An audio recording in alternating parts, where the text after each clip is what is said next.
Kevin Martinez stared at the notification on his screen for the 5th time that morning. Unable to believe what he was reading, the message came from the diplomatic office of the Veteran Dominion, and it requested a private meeting with him specifically. The Veteran were a species known for their rigid protocols and hierarchical structure, and they rarely requested anything outside of official diplomatic channels. The station around him hummed with its usual activity. Meridian was a neutral space station where dozens of species conducted trade, research, and negotiations in relative peace. Kevin had worked here for the past 3 years as a human diplomat, and he had learned to navigate the complex relationships between different alien civilizations, but this request was unusual. The Veteran never asked for individual meetings unless something significant was at stake. Kevin walked through the corridors of the station, his mind turning over the possibilities. What could the Veteran possibly want with him? He had never attended any official meetings with their government. He had no significant role in human-Veteran relations, and his diplomatic portfolio focused mainly on the peaceful species in the Outer Rim. The mystery gnawed at him as he approached the designated meeting chamber. The doors slid open with a soft hiss, and Kevin stepped into a large circular room. The Veteran had requested a formal meeting space, which meant they were treating this as an official matter. The walls were bare and clinical, just as he would have expected from a species that valued order and precision. Then she entered, and Kevin felt his breath catch in his throat. The Veteran Queen was remarkable. She was taller than Kevin remembered, her chitinous exoskeleton a deep emerald green that seemed to shift in the light. Her compound eyes were focused entirely on him, and her mandibles moved in what might have been an expression of recognition. Her name was Selvara, and she had been a royal scout when Kevin had last seen her 15 years ago. Kevin stood frozen, unable to process the sight before him. How was this possible? The young injured scout who had crash-landed on New Haven all those years ago was now the queen of her entire species. The last time he had seen her, she was wearing tattered combat armor and could barely move from her injuries. Now she was draped in ceremonial robes of shimmering silver and gold, symbols of royal authority stitched into every seam. Selvara moved forward with the grace of someone accustomed to power, and Kevin found himself bowing instinctively. The gesture felt natural. Despite the years that had passed since their last meeting, Kevin Martinez, Selvara said, her voice modulated through translation device, but carrying undeniable warmth. You look much the same as I remember. Kevin struggled to find words. Your Majesty, I am honored by this meeting, but I must admit I am confused. How do you know my name? Surely you have met countless humans in your time as queen. Selvara's compound eyes fixed on his face, and she was silent for a moment. I remember everything. Kevin, a scout, is trained to observe details, and I had 3 months to observe you very carefully when you hid me in your settlement. It was the first time in my life that someone from another species showed me genuine kindness. The memories came flooding back. 15 years was a long time, but suddenly Kevin could recall every detail of those 3 months when he was a young settlement coordinator on New Haven.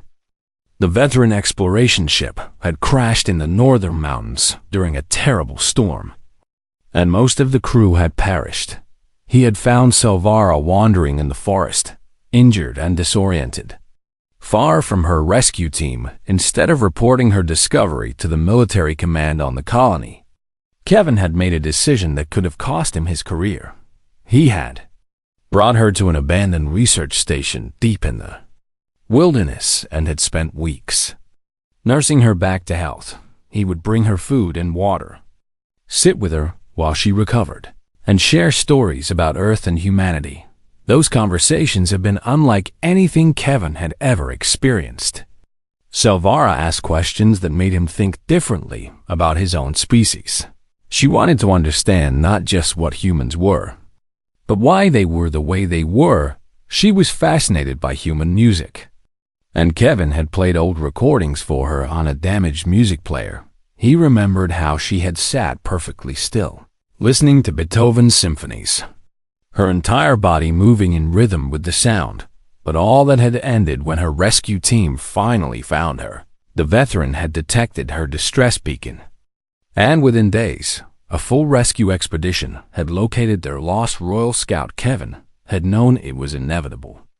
But when the moment came, Silvara had simply turned to him and said, "I must return to my people." She had never said goodbye. She had simply disappeared into the transport ship. And Kevin had never expected to see her again. "I thought you had forgotten," Kevin said quietly. "I thought that after you returned to your people, everything here would just become a memory, and then eventually, it would fade away. I could never forget," Silvara replied. And something in her tone suggested that this was not simply a statement but a fact of her biology or her nature as a royal of the veteran. "When I returned to my people, I carried those memories with me. I carried the sound of your music. I carried the feeling of being understood by someone so different from myself. I carried the knowledge that kindness between species was possible." Kevin felt emotion rising in his chest, but he pushed it down. Years of diplomatic training had taught him to maintain composure in surprising situations. Still, his voice wavered slightly. "Why have you come here now? After so many years?" Silvara moved to a window that overlooked the vast darkness of space. Her reflection in the glass was ethereal. "Because my people face a crisis, and I remembered that you once told me that understanding was more powerful than strength. I've become queen of the veteran, Kevin, and I need your help. I need the help of someone I can trust completely. And you are the only one I have ever truly trusted." Outside the window, the stars twinkled in the infinite darkness, and Kevin realized that everything in his life was about to change. The girl he had hidden in the wilderness had become powerful, and she had remembered him. She had come across the vast emptiness of space to find him, and now she was asking for something that could change the fate of worlds. The weight of that moment settled upon his shoulders like gravity itself, pulling him toward a destiny he had never expected to face. The private chamber remained silent for a long moment as Kevin processed what was happening. Silvara stood motionless, her chitinous form silhouetted against the star field behind her. And Kevin found himself seeing both the young scout he had known and the powerful queen she had become. At last, Silvara turned from the window and gestured for Kevin to sit with her. "I have spent years searching for you," Silvara began, her voice steady and measured. "When I returned to my people, I discovered that finding someone on a human world was nearly impossible. Human record systems are scattered across so many locations, and your civilization has not yet integrated its information the way more advanced species have. My people wanted me to move forward, to forget what had happened, to focus on my duties as a Royal Scout, but I could not let you go so easily." Kevin sat in one of the smooth chairs and found himself genuinely curious. "But you are queen now. Surely you have access to any information you need. Surely your entire civilization is at your service." "That is true," Silvara said, and she moved closer to Kevin, her movements graceful despite her size. "But I could not use official channels to find you. To do so would have required explaining why I was searching, and there are those in my government who would have viewed my interest in a human with suspicion or even concern. The veteran are not known for the kind of personal attachments that you humans value, but my people underestimated what happened between us during those 3 months on New Haven." Silvara settled herself onto a seat designed for her species, one that could support her weight. "I remember the night when the first storm came, and you were afraid that the rescue team would search the area. You played music for me, and we sat together in the darkness while the wind howled outside that research station. You told me that humans are often afraid, but they act anyway, that they find courage not in the absence of fear, but in the decision to do the right thing despite it. Kevin smiled despite himself, remembering that night. The power had gone out during the storm, and he had used a hand-cranked flashlight to provide light. He had talked to Selvara for hours about his family back on Earth, about his dreams for exploration, about what it meant to be human in a universe full of so many other species. Selvara had listened with intense focus, asking questions that revealed a mind as sharp as any human philosopher. "I remember you used to ask me what humans would do in impossible situations," Kevin said softly. "You would describe conflict scenarios and ask me how I would react. You seemed fascinated that humans would sometimes choose to sacrifice themselves for others." "Yes," Selvara confirmed, "because the veteran are logical beings. Kevin, we understand efficiency and survival. We understand hierarchy and duty. But we do not fully understand choice. Not the kind of choice that defies logic. I watched you hide me from your own people, risking your career and your freedom because you believed it was the right thing to do. That taught me something that no amount of strategic planning could have shown me." Kevin leaned forward. "You said your people face a crisis. What has happened?" Selvara's compound eyes seemed to grow darker. "A neighboring species called the Krell have begun expanding their territory. Aggressively, they attack our colonies without warning. They destroy infrastructure and take resources. My war council demands that we respond with overwhelming force. They want to erase the Krell threat completely with our superior military technology. But you disagree," Kevin said, understanding dawning on him. "Yes," Selvara confirmed. "I remember your words about cycles of violence. You said that if you simply destroy an enemy, you create survivors who become even more hostile. And the cycle continues forever. I have studied human history, Kevin, and I see this pattern repeated again and again. Yet you still learn. You still grow. You still find better ways. I wanted that from my people too." Kevin felt the weight of expectation settling on his shoulders. "What exactly are you asking me to do?"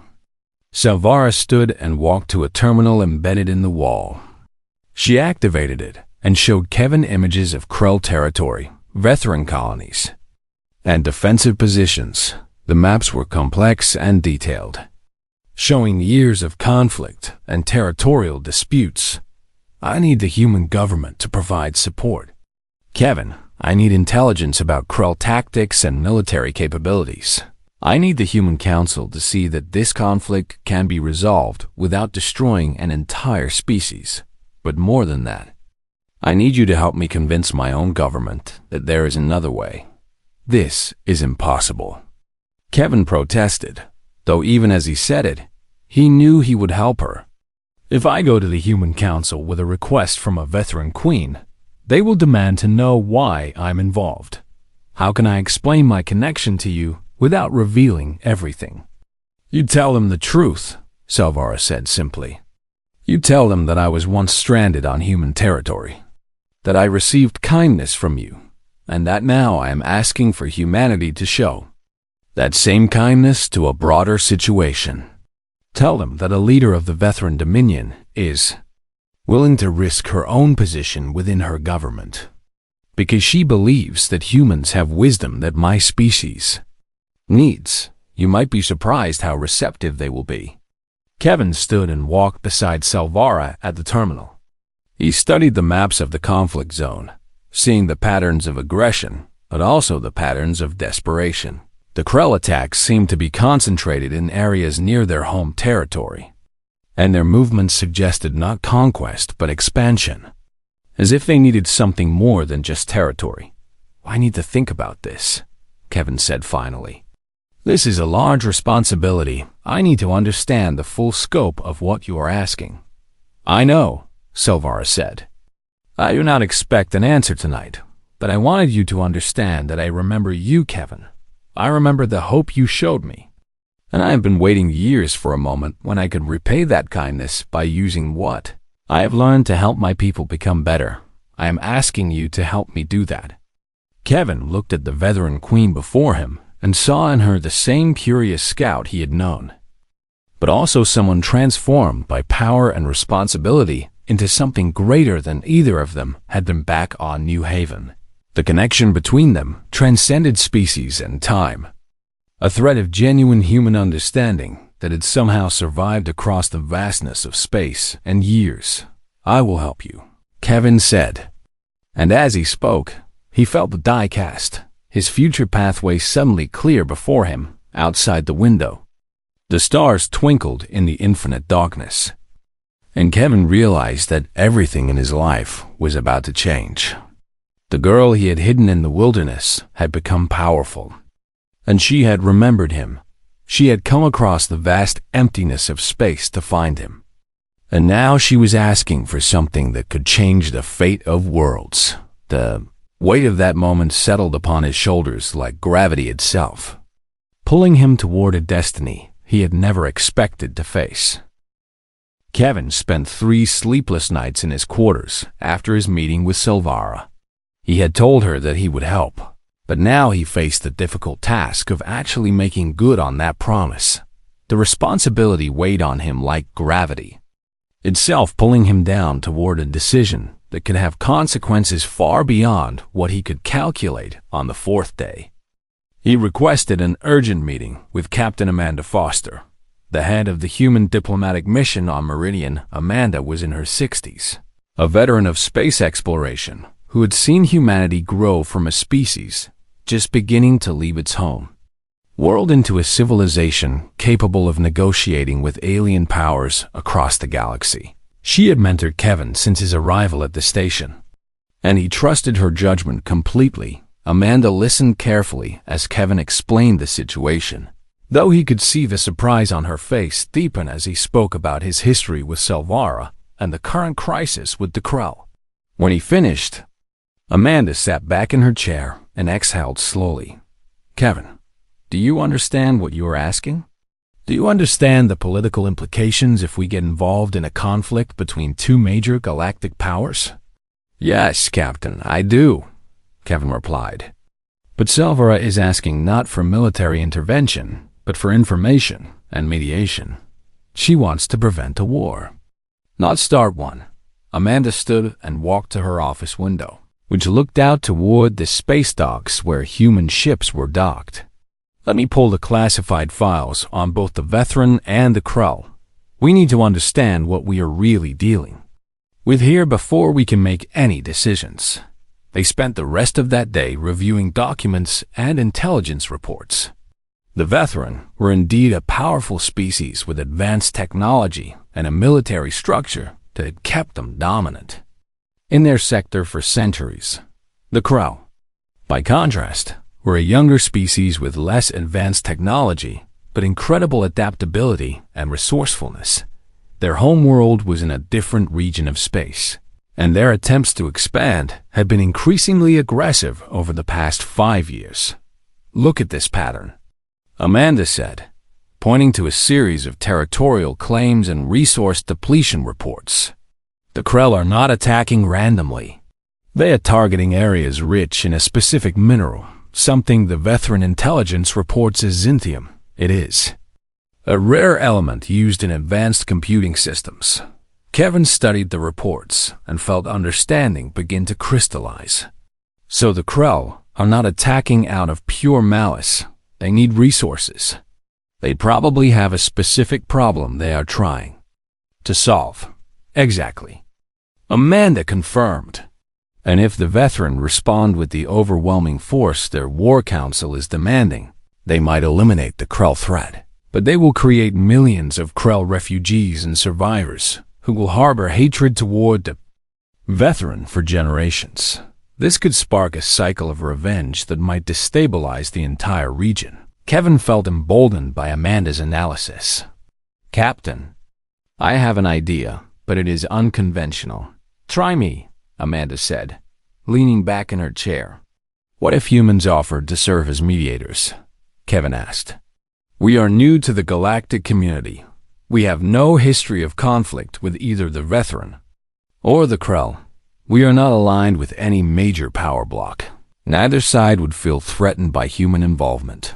Amanda's expression grew thoughtful. You are talking about humanity stepping in as neutral arbiters in a conflict between two major civilizations. That is ambitious. Kevin. But think about it. Kevin pressed forward. The Krell and Vethran have a history of misunderstanding and hostility. What they need is someone who can talk to both sides without judgment. Someone who can help them understand each other's needs instead of viewing each other as threats. The Vethran have superior weapons. Yes, but humans have something they may lack. We have shown the galaxy that we are willing to take risks for peace. We are known for finding creative solutions. Amanda was quiet for a long time. I will need to present this to the Council on Earth. But Kevin, I want you to understand something. This is not going to be easy. Humanity has been trying to prove itself as a serious member of the galactic community. We have not yet fought a major war. We have not yet proven our military capability or our strategic thinking in large-scale conflicts. If we propose mediation and it fails, we could lose credibility with every major power in this region. But if it succeeds, Kevin said, if we can bring peace to a conflict that seemed inevitable, then humanity becomes something more than just another species with good technology. We become known as people who can find peace where others see only war. We become architects of the future instead of just participants in conflicts created by others. Amanda nodded slowly. I believe you are right, but I also need to ask you something important. Are your feelings for this veteran queen influencing your judgment? Are you proposing this solution because it is genuinely the best option, or because she asked you to help her? Kevin opened his mouth to answer quickly, then stopped. He took time to genuinely consider the question. Captain, I would be lying if I said my connection to Silvara does not matter, but I believe that does. Not make me wrong, I believe it actually makes me right because I know her. Because I understand the genuineness of her desire for peace. Because I have seen that she is not some cold alien commander, but someone with real values and real ethics. If my personal connection allows me to see what might otherwise be invisible to someone who only reads reports, then maybe that connection is valuable. Amanda smiled slightly. That is a good answer, Kevin. You show wisdom beyond your years. I will present your proposal to the council. But understand this. In the meantime, you will need to help Silvara understand that the veteran cannot simply refuse to defend themselves if attacked. We must find a solution quickly, before events spiral beyond anyone's control. Over the following weeks, Kevin found himself in a strange new life. He attended secret meetings with Silvara, discussing possible solutions to the Krell problem. They reviewed intelligence together.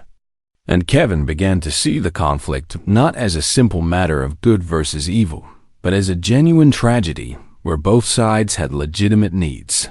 The Krell needed resources to survive, and the veteran needed to protect their colonies from what appeared to be an external threat.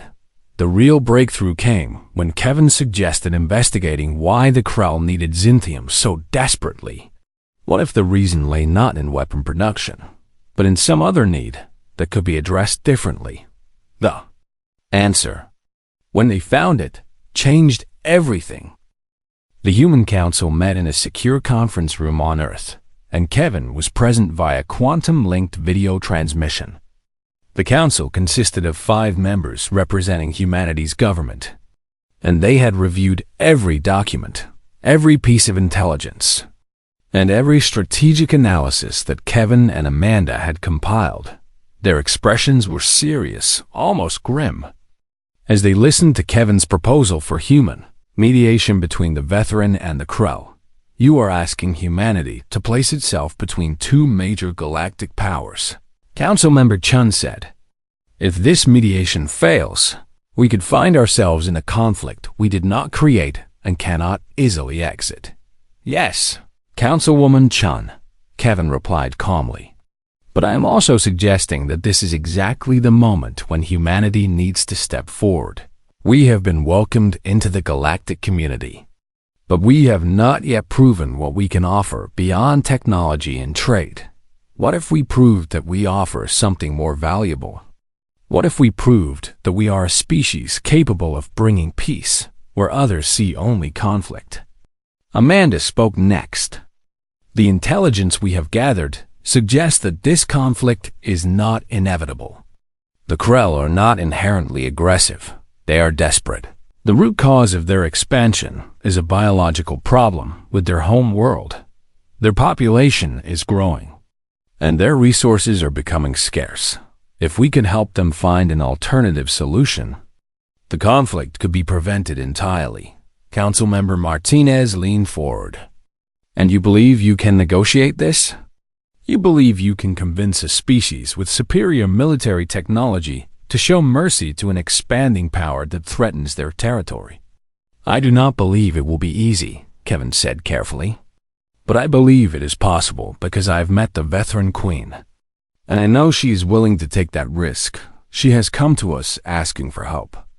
Not out of weakness, but out of a genuine desire to find a better path than the one her war council is demanding. The council members exchanged glances. There was a long moment of silence, and then Council Member Foster spoke. I move that we authorize human mediation in this conflict. I move that we support Kevin Martinez as our primary mediator and provide him with the resources and authority he needs to succeed. Those in favor? The vote was unanimous. Humanity had committed itself to the path of peace.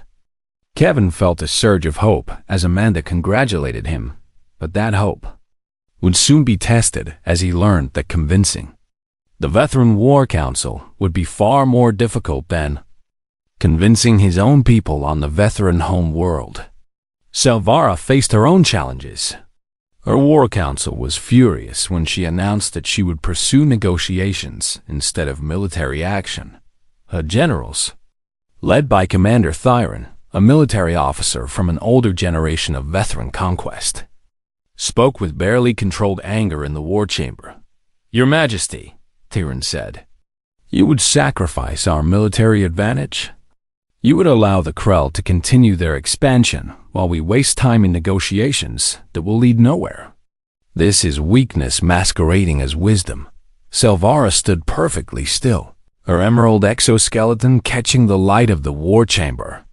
I am consulting with the human species, Commander, with people who have shown the galaxy that there are alternatives to the path of endless conflict. The humans! Another general spat. A species barely beyond their own world. Young and naive and utterly unprepared for the realities of galactic conflict. You would take their advice over the counsel of the most experienced military minds in our empire. Yes, Selvara said simply. I did not say I would abandon our military preparations, I said. I would pursue negotiations in parallel with our defense efforts. But I want to understand the Krell before I commit to destroying them. The War Council chamber erupted in outrage. But Selvara raised her mandibles in a gesture of absolute authority. You forget something, Commander Thyron. I am your queen. My word is final. You will prepare the defensive forces. But you will do so under my command, and when the time comes for negotiations, you will stand beside me and honor my decisions.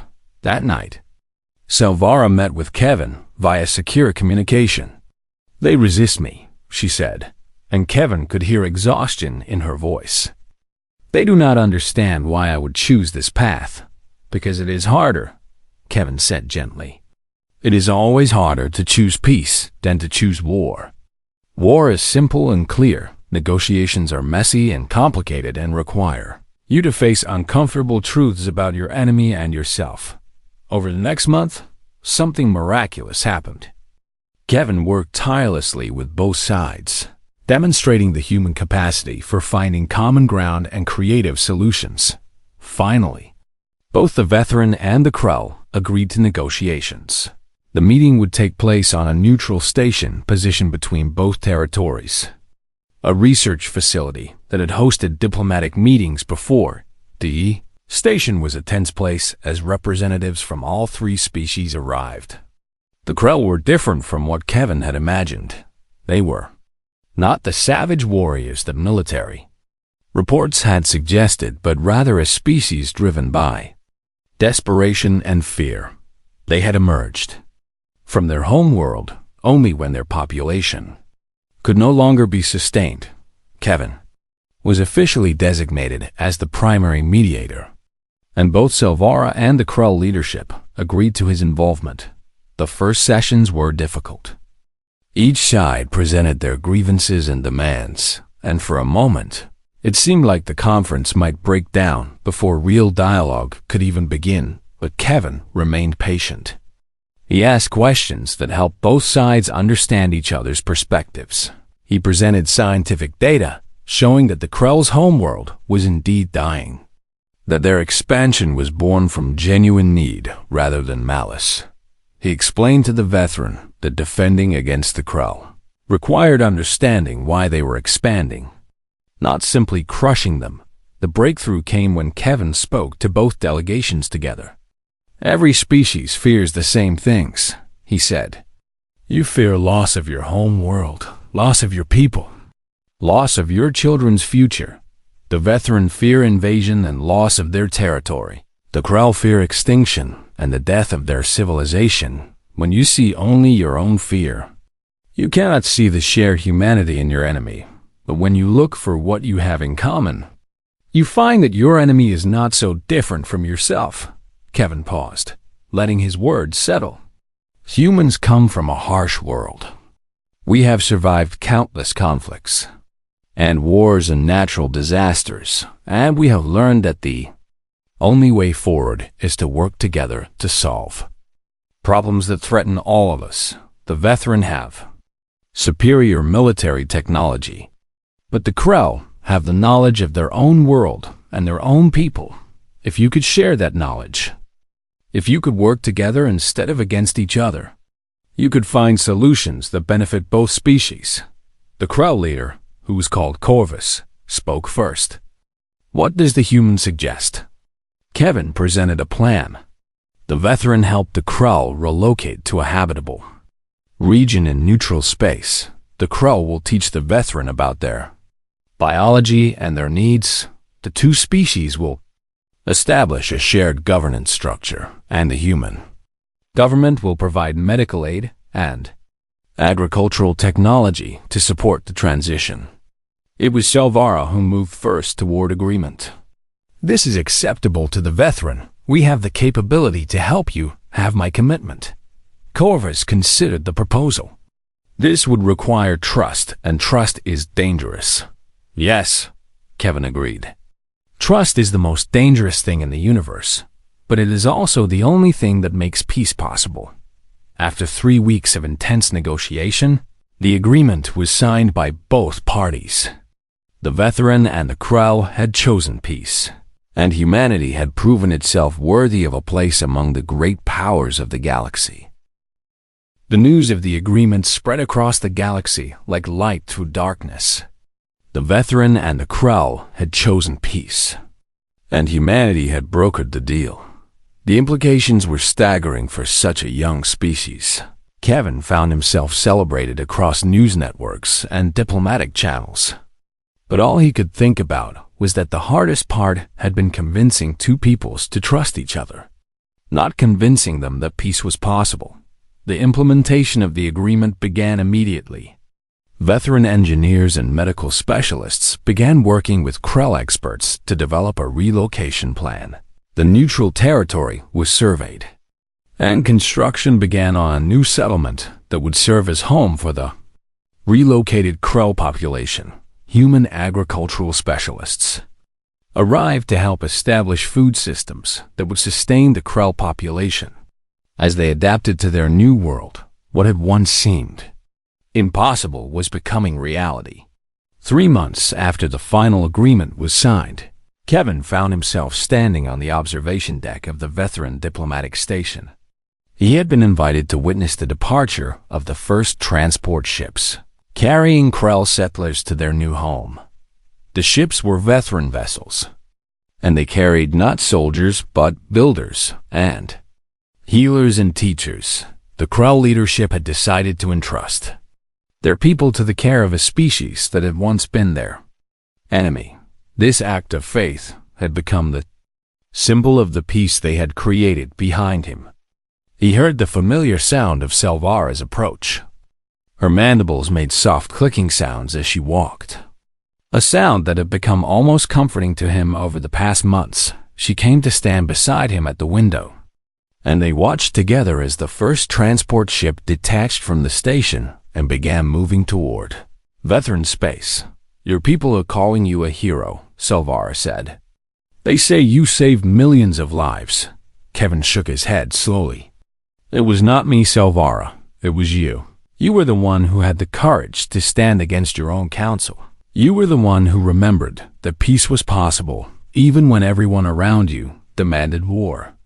I remembered your words, Selvara said.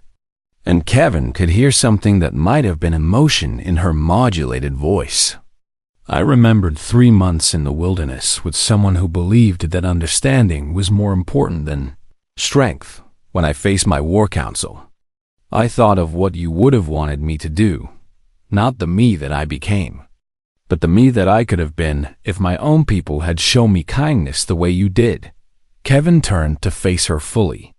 They stood there in silence for a long moment, a human and a veteran queen, separated by biology and culture and the vast distances of space, but connected by something that transcended all of those boundaries. I need to tell you something, Selvara said. I was afraid when I first came to find you. I was afraid that you would have forgotten me, or that you would resent me for leaving, or that the Kevin I remembered was just a memory of someone who no longer existed. But seeing you again, seeing you here, watching you bring two peoples together with the same belief in kindness that you once showed to an injured stranger in the wilderness, I realized that some connections cannot be broken by distance or time. Kevin felt his eyes growing wet. I thought about you every day for the first 5 years after you left.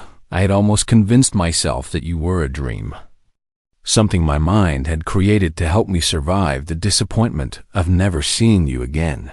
Then you appeared, and everything I thought I had accepted as unchangeable suddenly shifted. Selvara extended her foreleg, and it was a gesture that Kevin understood to mean intimacy and trust among her people. He took it gently. Some beings, no matter how different they are, become part of your core, Selvara said. I have learned this truth by studying your kind, by reviewing human literature and human history. But I came to understand it fully in those 3 months with you. You became part of me, Kevin, in a way that my biology did not prepare me for and my culture could never explain. But it is true. Kevin pulled Selvara's foreleg closer, and they stood there at the window, watching the ships depart. Each one carried settlers and builders and the hope of two species learning to live together in peace. They carried the future, a future that would not have been possible without a young settlement coordinator who had shown kindness to a wounded stranger. What will you do now? Kevin asked. You have brought peace to your region. You have proven that your way is better than the way of endless conflict. Where do you go from here?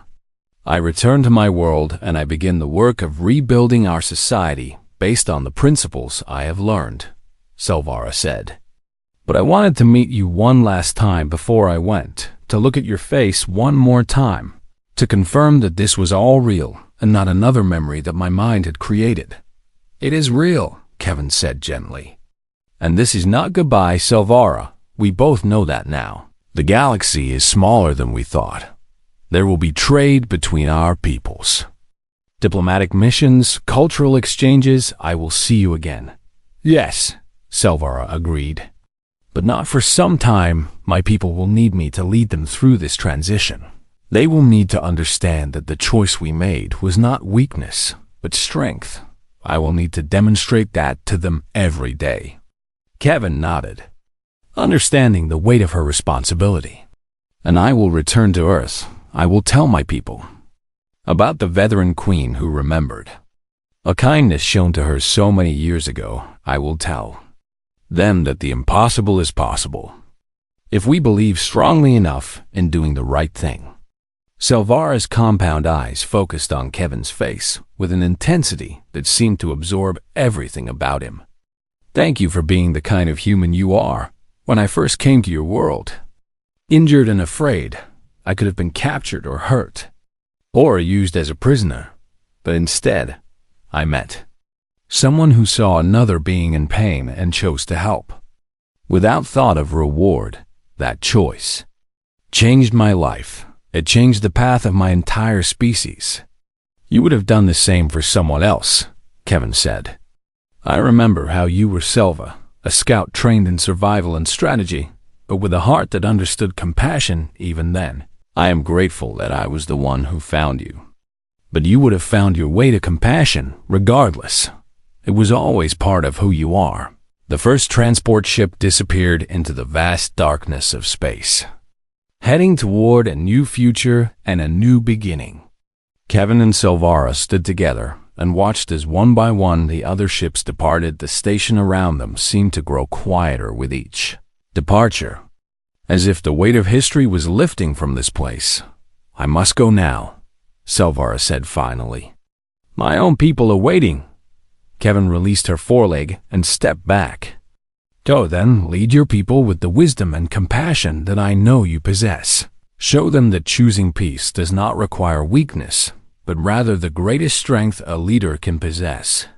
Selvara turned toward the exit, then paused and looked back at Kevin one last time. Remember me as I have remembered you, not as the queen or the scout, but as Selvara. Remember the Selvara who was grateful to know someone who believed in the best parts of herself. Always, Kevin promised.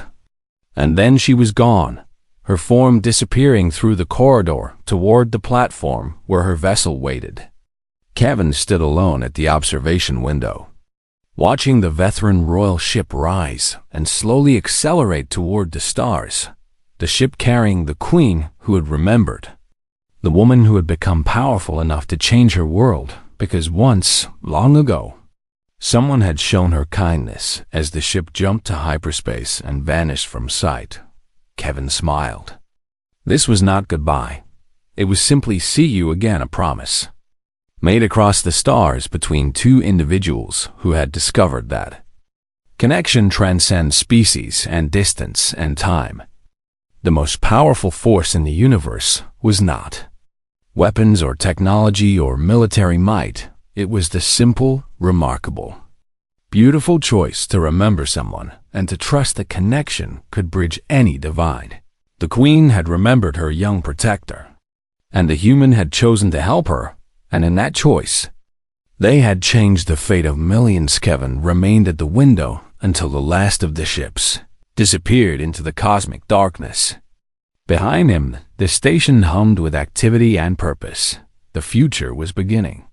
A future built not on conquest or conflict, but on understanding and compassion, and the radical belief that peace was possible somewhere among the stars.